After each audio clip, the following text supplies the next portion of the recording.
આ છે હમિંગબર્ડ પોતાનો ખોરાક માંથી લે છે અને ચૂસે છે. આ છે કોકરપેટ પોતાનો ખોરાક પાંદડામાંથી લે છે અને ખેંચી લે છે. કીડી પોતાનો ખોરાક ગળિયા પદાર્થમાંથી લે છે અને ચાવે છે. મચ્છર પોતાનો ખોરાક ગંદા પદાર્થમાંથી લે છે અને ચૂસે છે. આ છે પતંગ પોતાનો ખોરાક માંથી લે છે અને નળી વડે ખેંચે છે.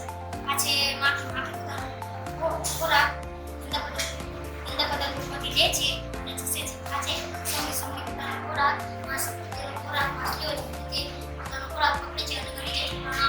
ઘણા માવના ઘડિયાળ સરકાર છે એનો વિષયમાં વાંચે છે અને વિષય બદલ તૈયાર કરે છે. હું તમને સમજાવું છું. આ છે ખોરાક અંદર જાય છે અને તેની નીચાલી હોય છે લાળ ગ્રંથિ દ્વારા.